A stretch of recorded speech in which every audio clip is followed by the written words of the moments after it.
harus digunakan untuk hal-hal yang baik untuk rakyat ya, dan kemudian dia juga kemudian lupa kepada teman-temannya dekatnya sendiri, dan lupa kepada orang-orang yang selama ini sudah banyak membantu dia untuk kemudian bisa menjadi seorang penguasa tertinggi di Republik ini untuk 10 tahun ya. Dan Anda kalau masih ingat ya, apa yang terjadi dengan kasus MK itu masuk ke dalam apa yang disebut dengan judisialisasi politik atau politik judicial ya. Judisialisasi politik itu adalah bagaimana yang namanya MK digunakan untuk kepentingan politik dengan mengubah misalnya hal-hal yang terkait dengan judicial di Mahkamah Konstitusi itu sendiri. Saya beri contoh misalnya bagaimana adik iparnya si Aman Usman itu kemudian mengubah putusan MK ya agar bisa memberikan kesempatan pada Gibran Rakabuming Raka itu menjadi calon wakil presiden. Dan di dalam tulisan itu sendiri ya saya mengingatkan kepada beliau bagaimana apa yang disebut dengan reformasi itu terjadi pada 1998. Karena pada intinya reformasi 1998 itu bukan melulu persoalan reformasi ABRI semata, tapi juga mencegah bagaimana supaya kolusi, korupsi, dan nepotisme itu tidak terjadi lagi di Republik ini. Tapi kita tahu baru 25 tahun reformasi itu berjalan ya. Pada tahun 2023 itu Jokowi ternyata sudah menerapkan yang tadi saya katakan kolusi, korupsi, dan nepotisme itu jauh lebih buruk dibandingkan pada era Orde Baru ya. Dan di dalam tulisan itu ya, kuasa memanggul lupa, itu saya juga sudah mengingatkan di dalam tulisan tersebut ya, agar Jokowi tetap kepada relnya.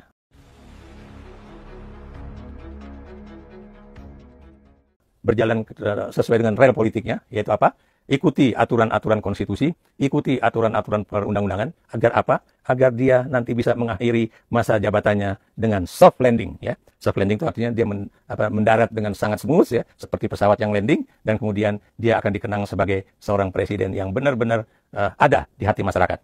Dan saya juga mengingatkan bahwa jangan terjadi hal-hal yang kemudian keserakahan kekuasaan dia itu semakin merajalela, dan ini bukan saja akan menimbulkan apa yang disebut dengan hard landing ya atau hard landing, tapi juga ini bisa menjadi apa yang disebut dengan crash landing, di mana pesawat yang dia gunakan itu akan mendarat dengan amat keras dan kemudian pesawat itu berantakan. Dan apa yang terjadi saat ini, kalau menurut saya, itulah apa yang diingatkan oleh berbagai para pemikir Indonesia, yaitu bagaimana dia kalau bisa mendarat dengan soft di akhir masa jabatannya, dan bukan kemudian terjadi hard landing atau bahkan crash landing. Apa yang terjadi pada 2000?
Si urusan ini ke kami. Kami sebagai penggiat, Pak, praktisi kami yang punya akan menawarkan Raja Ampat sebagai kawasan wisata yang sustainable. Kok jadi begini gitu? Jangan disalahkan kami, ini sebagai penggiat. Gitu. Penggiat itu dari masyarakat kan. Kita kan sebagai masyarakat dan rakyat. Nah, barang tentu kalau kayak kami ini kan di luar jangkauan kami karena kami bukan penggiat. Bahkan Ya, kami pun tahu bahwa itu Pak, di mohon maaf tambang Pak, pun baru kita bukan ini. penggiat, kita Kalau praktisi Pak, Bapak, praktisi Pak. nah praktisi itu kan tetap dari rakyat kan? Praktisi Kenapa itu tidak adalah dari bahasa dahulu? akademis, bahasa ejaan sesuai yang disempurnakan penggiat sama antara praktisi dan penggiat itu sama artinya Atria. Dan tadi Anda juga mengalami kesalahan narasi. Anda katakan Anda tidak bisa membedakan antara eksploitasi dengan eksplorasi. Kalau dia masih dalam eksplorasi itu berarti dia masih meresek-resek melakukan penelitian terhadap suatu pulau. Dan ketika disebutkan perusahaan itu sudah eksploitasi berarti dia sudah memulai penggalian, memulai produksi. Di situ saja tadi Anda salah. Saya menyimak walaupun saya nunduk tapi saya menyimak. Saya Dan bukan juga, salah, jangan saya dipotong. Kalau membaca Anda nih, tidak, membaca berita, bukan salah, ini membaca berita loh. Anda membaca berita tapi tidak seperti kelihatannya membaca seperti loh.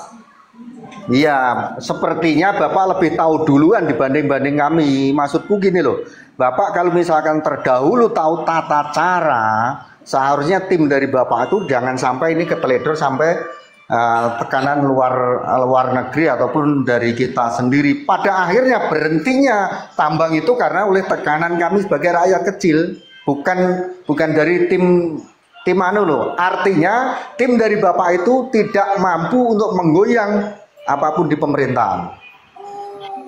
Jadi gitu ya. Kalau memang seseorang sedang membaca, tentu narasinya akan terlihat seperti membaca. Ini Zack sepertinya Bung Haye Jilid 2 ini Zack. Dia mengaku membaca tapi ada kesalahan diksi, pengertian diksi yang dikeluarkan seperti itu. Jadi saya nyimak aja, sebenarnya saya pengen jelasin gitu. Dan tadi dia juga mengatakan bahwasannya, oh itu peraturannya tidak Megawati yang membuat, tapi di zaman Soeharto. Padahal jelas-jelas yang memberi pengecualian itu memang Megawati. Megawati yang mengatur tentang pengecualian PT yang 13 tadi. Untuk memahami kosakata dan mengartikan kosakata itu jadi sebuah kalimat aja udah salah gitu kan. Tapi saya masih menghargai dan tidak memotong-motong kemudian. Itulah etikanya ketika kalian mencoba. Jangan memotong Mas Momo, saya berbicara. Sebentar.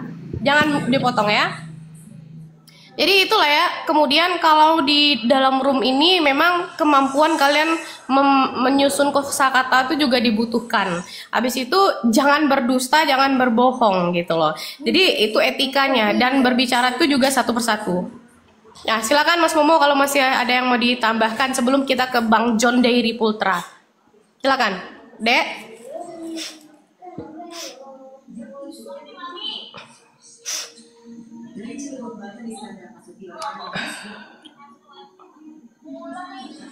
Silakan Bang Momo menambahkan sedikit lagi. Silakan Bang Momo. Ya baik Gos. Jadi kayak gini loh. Kalau misalkan teman-teman dari penggiat-penggiat itu untuk penelitian tambang seluruhnya, kita tambang ini bukan hanya di Papua loh.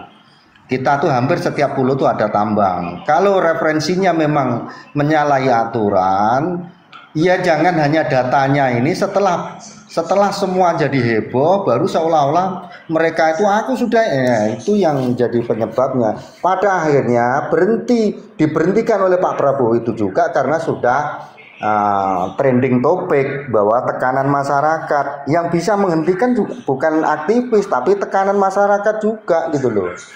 Nah itu satu. Kedua, kalau kita mau masalah tambang ini membersihkan rakyat dan lain-lain, lalu pemerintah mau mengalihkan dari tambang, mau dialihkan pendapatan masyarakat itu yang baru, itu sangat sulit. Kami alami itu ada di Bangka Belitung karena mereka teman-teman yang masyarakat kecil untuk penambang konvensional ini, mereka tuh sudah terbiasa mendapatkan duit instan. Kalau kita pindahkan untuk pekerjaan-pekerjaan yang sifatnya lama untuk mendapatkan duit, mereka itu tetap berbelok karena sudah terbiasa. Memang agak sulit gitu loh. Makanya pemerintah setempat, pemerintah kabupaten, provinsi, pusat itu setiap mau membuka tambang itu jangan dimulai dari pemerintahnya dulu, karena setiap ada pemerintah mulai buka tambang masyarakat mengikuti. Nah setelah masyarakat sudah terbiasa mengikuti tambang kecil, mereka sudah terbiasa mendapatkan duit instan. Sangat sulit untuk dibelokkan. Itu secara di lapangan gitu kalau kami lihat. Itulah dulu. Nah, silakan teman-teman yang nak nyambung. Baik, kita ke Bang John dari Putra dulu ya. Silakan. Siapa ini? Kok saya seperti kenal. Silakan Bang John. Bang John dulu Kak. Kayaknya kenal sih. Oke. Silakan, Bang John.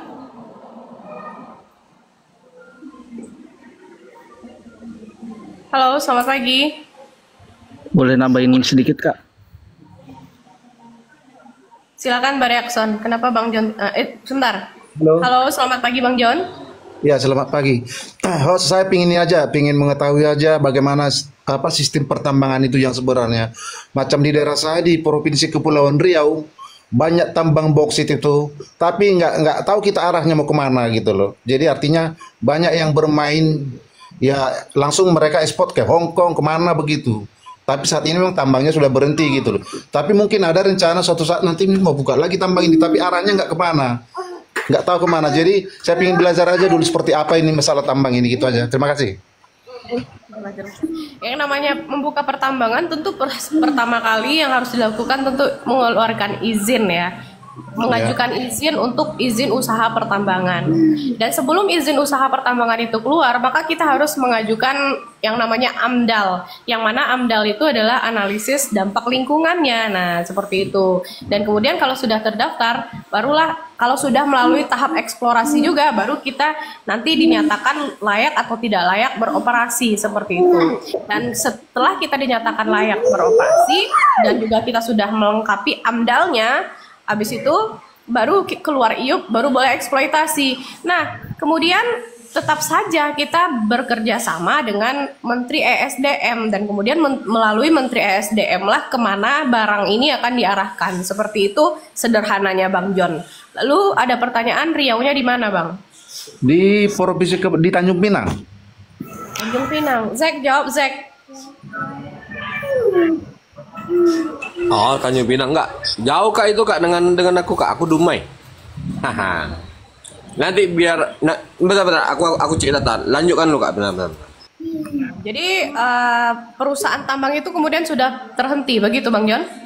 Sudah berhenti, tapi ketika terjadi itu aktivitas tambang itu artinya seperti ilegal begitu loh, maksud saya. Ilegal. Ya kalau misalnya ilegal banyak berarti menyalahi aturan ya, menyalahi aturan.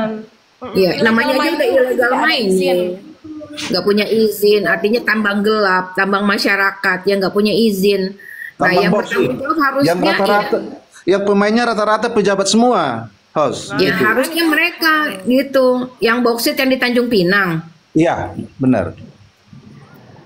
Itu kan yang itu kan dulunya punya PT Antam di sana kan. Ya, nah, masyarakat di sana itu akhirnya ikut menggali secara ilegal. Ya, kalau Antam sendiri kan sudah mereboisasi kembali, menanam daerahnya kembali, yang ex tambangnya itu kan udah nggak jalan lagi, tambangnya udah selesai. Karena boksit di sana sudah berkurang, tapi untuk kebutuhan tambang ilegal masyarakat di sana masih sangat besar kalau mereka tambang secara ilegal. Nah, yang bertanggung jawab siapa? Ya, arahnya mereka kan kantong-kantong pribadi. Ya, secara pribadi lah mereka harus dituntut. Perusahaan-perusahaan di sana secara pribadi, masyarakatnya jangan menuntut perusahaan yang sudah tutup. Ngawur itu. Cari tahu gitu, apakah ini ada kerjasama dengan pemerintah daerah, kepala desanya dan sebagainya. Itu harus dicari tahu. Gitu loh. Iya. Oh begitu ya. Termasuk juga tambang pasir di sini kan masih artinya buka tutup gitu. Main-main inilah, main-main curi-curi aja lah begitu gitu. Jadi sistemnya di Provinsi Kepulauan Riau ini masih seperti itulah gitu loh. Jadi artinya nggak jelas semua aturannya itu seperti apa gitu maksud saya. Ya, harus dilaporkan. Yang tidak jelas, tapi itu orangnya yang tidak mau mengurus. Orangnya, betul. Di mana-mana mengizin pertambangan itu udah dari pusat peraturannya. Kenapa kemudian kami katakan dari pusat peraturannya? Yaitu sudah diatur dengan Undang-Undang Minerba. Nah, Undang-Undang Minerba kita sudah ada. Kemudian ya harus diikuti alur bagaimana cara pengurusan yang ada di dalam Undang-Undang Minerba itu seperti itu. Untuk keterbukaan informasi juga kita kepada pemerintah. Jadi kemudian kalau pertambangan kita sudah atau tambang kita sudah terdaftar di pemerintah, itu mempunyai kekuatan hukum dan tidak ada yang bisa mengganggu gugat dan membubarkan paksa seperti itu.